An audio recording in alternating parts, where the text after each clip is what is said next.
জাতীয় এবং স্থানীয় সরকার নির্বাচন একসঙ্গে করলে খরচ অনেক কম হবে। এতে দেশ আর্থিকভাবে অনেক লাভবান হবে। এছাড়াও স্থানীয় সরকারের সব স্তরের জন্য একীভূত আইন প্রণয়ন, রাষ্ট্রপতি পদ্ধতি থেকে সংসদীয় পদ্ধতিতে রূপান্তর, কাউন্সিলর বা মেম্বারদের ভোটে মেয়র বা চেয়ারম্যান নির্বাচন এবং দলীয় প্রতীক ছাড়া নির্বাচন পদ্ধতি চালুসহ একগুচ্ছ সুপারিশ করছে স্থানীয় সরকার সংস্কার কমিশন। সোমবার রাজধানীর আগারগাঁওয়ে স্থানীয় সরকার ইনস্টিটিউটে সাংবাদিকদের সঙ্গে মতবিনিময়কালে এসব সুপারিশের কথা উঠে আসে কমিশনের সদস্যদের কথায়। মতবিনিময়কালে সভায় কমিশনের সদস্যরা বলেন, দেশের স্থানীয় সরকার ব্যবস্থায় অর্থাৎ সিটি কর্পোরেশন, পৌরসভা, জেলা পরিষদ, উপজেলা পরিষদ এবং ইউনিয়ন পরিষদের গুণগত পরিবর্তন আনতে একগুচ্ছ সুপারিশ করবেন তারা। এর বাস্তবতা বুঝতে দেশের প্রত্যন্ত অঞ্চল থেকে শুরু করে রাজধানীর সর্বোচ্চ পর্যায়ের বিভিন্ন শ্রেণী-পেশার মানুষের মতামত গ্রহণ করা হচ্ছে। আগামী ফেব্রুয়ারির মধ্যে চূড়ান্ত সুপারিশ অন্তর্বর্তীকালীন সরকারের কাছে জমা দেওয়া হবে।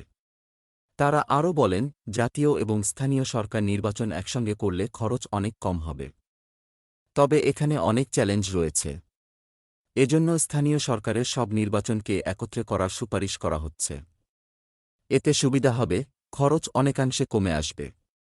2021 থেকে 2023 সাল পর্যন্ত স্থানীয় সরকার নির্বাচনে 2-3 হাজার কোটি টাকা খরচ করেছে সরকার, যেটা একত্রে করলে 600 কোটি টাকায় করা সম্ভব হতো। এতদিন স্থানীয় সরকার নির্বাচন বাস্তবায়ন করা নির্বাচন কমিশনের জন্য ঐচ্ছিক ব্যাপার ছিল, যেটা স্থানীয় সরকার বিভাগের অনুরোধে অন্যান্য কার্যক্রমের অংশ হিসাবে নির্বাচন কমিশন বাস্তবায়ন করত। এটাকে নির্বাচন কমিশনের বাধ্যতামূলক কাজের অংশ করার সুপারিশ করা হচ্ছে। একই সঙ্গে স্থানীয় সরকারের স্তরগুলো থেকে আইনবহির্ভূত চর্চা তুলে দিয়ে নারীর ক্ষমতায়ন বাড়ানোর সুপারিশ করা হবে। জেলা পরিষদের কাজ হবে পরিকল্পনা প্রণয়ন করা এবং এর আওতাধীন স্থানীয় সরকারের অন্য স্তরগুলোকে দিয়ে তা বাস্তবায়ন করা। জেলা পরিষদকে ঢেলে সাজাতে প্রত্যেক উপজেলাকে জেলা পরিষদের 3টি ওয়ার্ড করা যেতে পারে। জেলা পরিষদের জনপ্রতিনিধিরাও নির্বাচনের মাধ্যমে বিজয়ী হবেন। জেলা পরিষদকে পুনর্বাসন কেন্দ্র বানানোর চিন্তা থেকে বেরিয়ে আসতে হবে।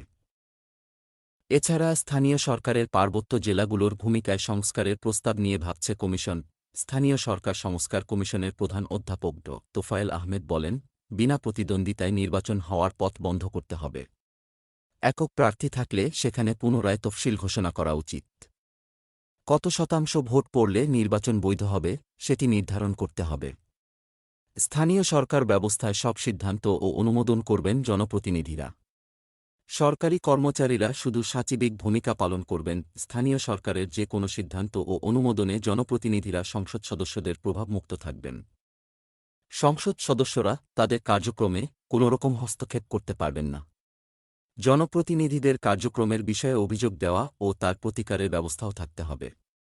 এছাড়া বছর শেষে জনপ্রতিনিধিদের কাজের মূল্যায়নের ব্যবস্থা থাকতে হবে, যা একটি নীতিমালার মাধ্যমে বাস্তবায়ন করা যেতে পারে।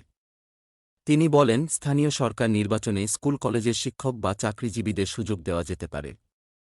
বিশেষ করে বেসরকারি স্কুল কলেজের শিক্ষকদের নির্বাচনের সুযোগ দিলে, তিনি জানান, মফস্বল এলাকা থেকে জাতীয় নির্বাচনের আগে স্থানীয় সরকার নির্বাচন করার সুপারিশ বেশি আসছে। আমাদের কাছে সুপারিশ আসছে আগে স্থানীয় সরকার নির্বাচন করার জন্য। মানুষ বলছে, স্থানীয় জনপ্রতিনিধি না থাকায় তারা কাকশিক্ষত সেবা পাচ্ছেন না। একটা শূন্যতা তৈরি হয়েছে। এ শূন্যতা দূর করতে তারা আগে স্থানীয় নির্বাচন চাচ্ছেন। স্থানীয় সরকার নির্বাচন আগে নাকি জাতীয় নির্বাচন আগে করা দরকার এ বিষয়ে স্থানীয় লোকদের মতামত নিতে হবে। এক্ষেত্রে একইভাবে রাজনৈতিক দলগুলোর স্থানীয় পর্যায়ের নেতাদের মতামতও একই। সাংবাদিকদের প্রশ্নের জবাবে ড. তোফায়েল আহমেদ বলেন, দেশের নগর সম্প্রসারণ ঘটছে। আগামী 1 বছর বা দ্রুততম সময়ে দেশের সিংহভাগ এলাকা নগরায়নের আওতায় চলে আসছে। এজন্য ভবিষ্যতে স্থানীয় সরকারের স্তরগুলোকে কমিয়ে আনার সুযোগ সৃষ্টি হবে।